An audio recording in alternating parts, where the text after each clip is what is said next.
Advanced blues soloing with 1-4-5 arpeggio licks in the key of C, jamming over a 1-4-5 progression. All right, we're gonna learn 3 licks. They sound like this: a 1, 2, 3, the 1, and the 4,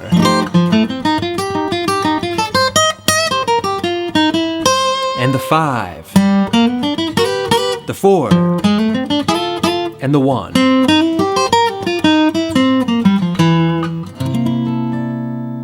Break those down. Okay, a close look at the fretboard, getting started with section 1 of this lesson. Learning some useful dominant 7 arpeggios for each chord in our 1-4-5 progression in the key of C.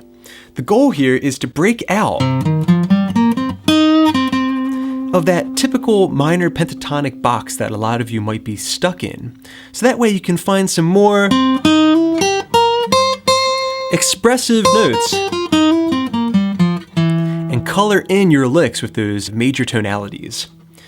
Okay, I got this Ferk GC LC acoustic guitar all strung up with some Ernie Ball strings, and as requested, I've added some fret markers so that way you can follow along a little bit easier.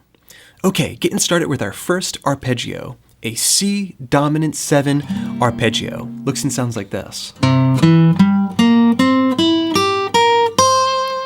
Okay, that reveals several notes that you can add into your minor pentatonic or your blues scale to color it in a little bit. Okay, so that was the 8th fret of the low E string with the middle finger. All right, then to the 7th fret of the A string, and then up to 10. Next, finding that dominant 7, we're going to the 8th fret of the D string, up to 10. All right, then picking apart the triad, we've got the 9th fret of the G string, the 8th fret of the B string, going up to 11, and then to the 8th fret high E. Okay, so 8, 7, 10, 8, 10, 9, 8, 11, 8. Now, using the major scale as our reference point, we can figure out the interval names of each of these notes. We've got the 1 or the root, we've got the major third, we've got the 5, we've got the flatted 7, the 7th note of the major scale, back 1 fret. Then we have the root note.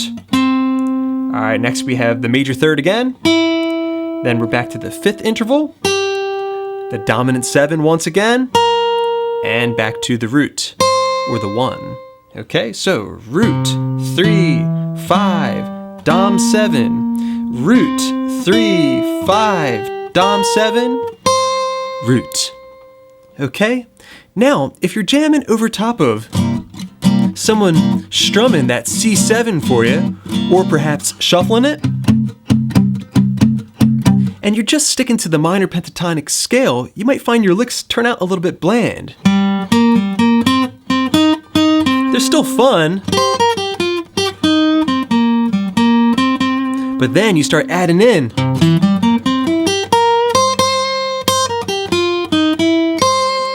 those notes from that arpeggio, and you're gonna find your licks become much sweeter when you're jamming over top of those major keys. Okay, now moving on to your second arpeggio. This is for the 4 chord, which in the key of C is F7, or as I mentioned before, can also be played as an F9 chord, very, very common.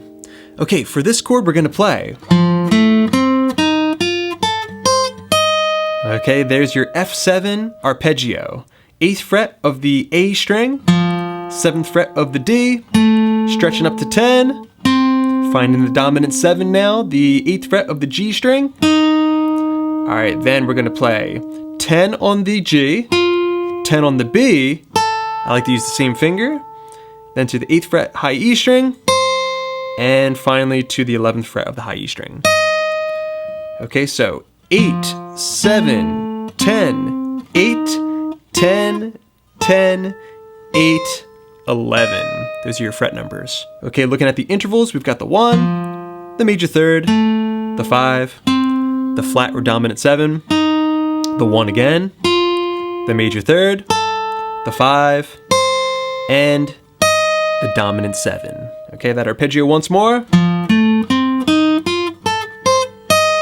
Okay, now that's going to offer you some additional notes that you can use that are specifically targeted to that 4 chord.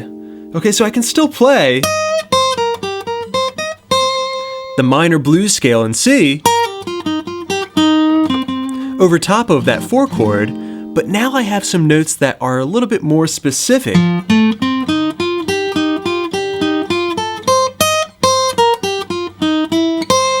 to that chord as I work to move myself back to the 1 chord. Okay, so the arpeggio once more. All right, now let's go on to the 5 chord. In this case, it's going to be G dominant 7. Okay, so many different versions of that chord. We're going to do this one in C position. So imagine your C chord shape being transposed to the key of G. All right, surrounding that shape, we have a dominant 7 arpeggio. In this case, a G dominant 7 arpeggio. Once more, get it into your ear.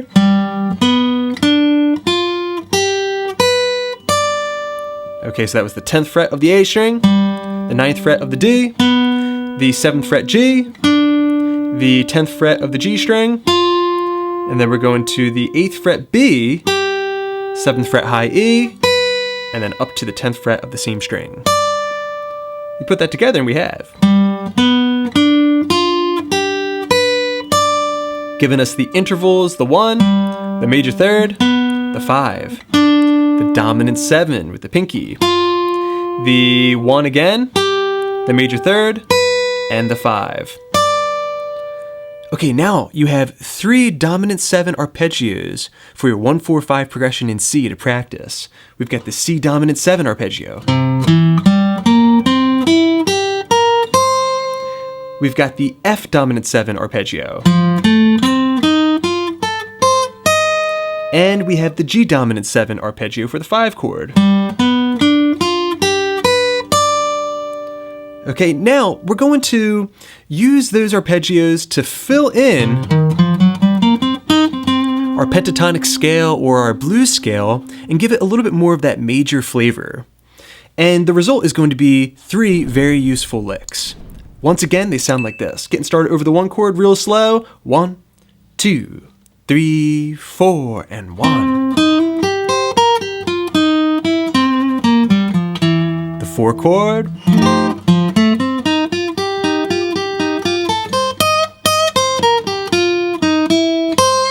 And the 5 chord. Transpose into 4. And the 1 again.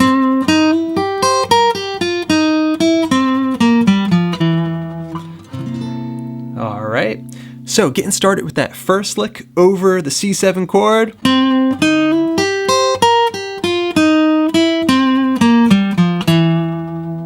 Okay, so that began grabbing the root note of the C7 chord, 10th fret of the D string. Next, picturing this little C major triad, very useful, or the arpeggio, I'm going to grab the minor third, go into the major third with a hammer on. So, the 8th fret going up to the 9th fret of the G string. Alright, next I'm going to bar with my index finger and play the 8th fret B, and then the 8th fret high E string. I like to finish up there with an upstroke. So far you have this classic way of starting a lick. One more time. Alright, then descending, we're going to the 11th fret B, down to 8. Which if you like, you can play with a pull-off. Alright, then to the 10th fret of the G string. And then once again, that minor third to major third. Before going to the root note, the 10th fret of the D string. That's a good place to stop and practice.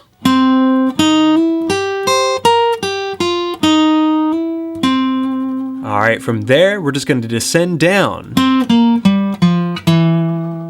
Alright, first the minor pentatonic scale, 10, 8, 10, 8, then thinking about either major pentatonic or that simple dominant 7 arpeggio, we're going down to the major third, 7th fret of the A string, to resolve and end the lick. You put all that together and we have.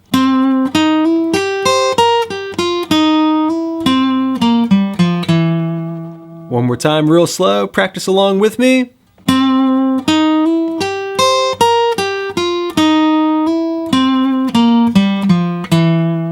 All right, just like that. Okay, now moving on to the next lick. This one's going to be played over 2 measures of the F7 chord, or the 4 chord in the key of C, and it's going to resolve back onto the 1. It's going to look and sound like this.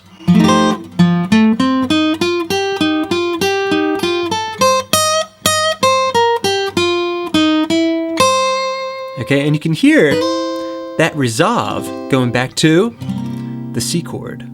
Okay, so that began grabbing the F9 chord shape and just giving it a quick stab. Okay, so I've got the 8th fret of the A string, 7th fret D, and then I'm barring with my ring finger over the 8th fret of the G, B, and the high E string. We're gonna play down. Now, we're going to think of that arpeggio. All right, I played the 8th fret of the A string, 7th fret D, up to 10 with either the pinky or the ring finger, and then the G string 8, 10. Now off of that 10th fret, we're going to start to loop through the 10th fret G, 8th fret B, and 8th fret G. So, twice. So far you have strum 8, 7, 10, 8, 10, 8, 8, 10, 8, 8, to finish up one measure of music there over F7. So far you have, once again, okay, next we're going to arpeggiate the F major triad here. We're gonna play. All right, so that was the 10th fret G, 10th fret B, 8th fret high E, and then we have the 11th fret of the high E string. We're gonna pluck this twice with a slight bend. So far you have.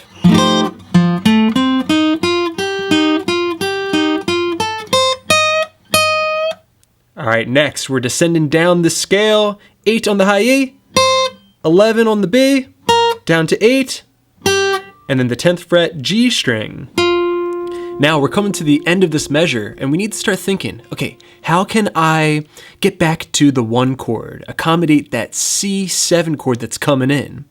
Well, one of the best ways of doing that is to play that minor third, major third, just like we did before, and then resolve to the root of that chord, C, on the high E string, 8th fret. Okay, you put all that together and we have real slow. Play along with me.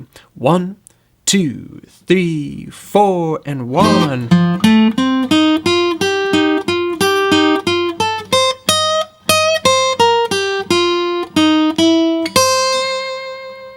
All right, just like that. Okay, that gives us 2 licks to practice. We have one over the 1 chord C dominant 7.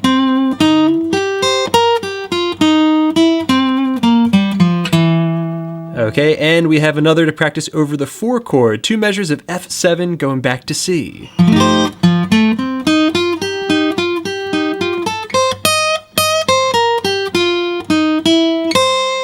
Okay, now moving on to our third and final lick. We can actually play it over 2 different keys. We can play it over the 5 chord G dominant 7, and we can take it down a full step and play it over the 4 chord. Okay, so breaking that down, I'm picturing that G dominant 7 arpeggio. Okay, so I'm going to start with my pinky on the 10th fret of the A string. Now, just like those other chords, I'm going to hit a minor to major third with a hammer on. This time I'm on the D string, 8th fret, going up to the 9th fret. Okay, from there we're on to the 7th fret of the G string. Then with your pinky, reach for that dominant 7 on the 10th fret of the same string. So far you have. All right, then finally, we're gonna follow up with a series of double stop slides. Okay, I'm starting on the 6th fret of the high E string and 7th fret of the B string, sliding up 1/2 step, using my hybrid picking technique. Alright, to pinch both the strings. You put that together and we have.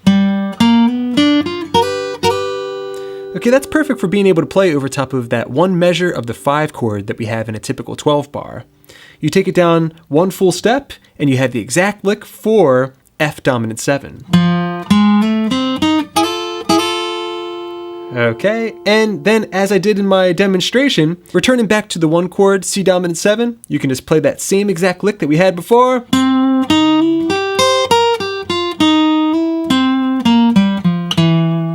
Alright, and then to finish your practice routine, I invite you to join me on a C dominant 7 add 13 chord. One of my favorite shapes. 8th fret of the low E string, 8th fret D, the 9th fret G, and the 10th fret of the B string. Alright, that dominant 7 add 13 chord. One of my favorite shapes. Okay, so that final lick one more time was applying it to the 4. Okay, putting it into the full practice routine. Let's see if you can play all 3 licks. 1, 2, 3, 4, and C.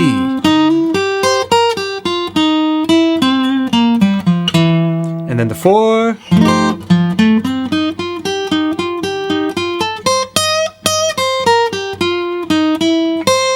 Let's go to the 5. The 4. And back to 1.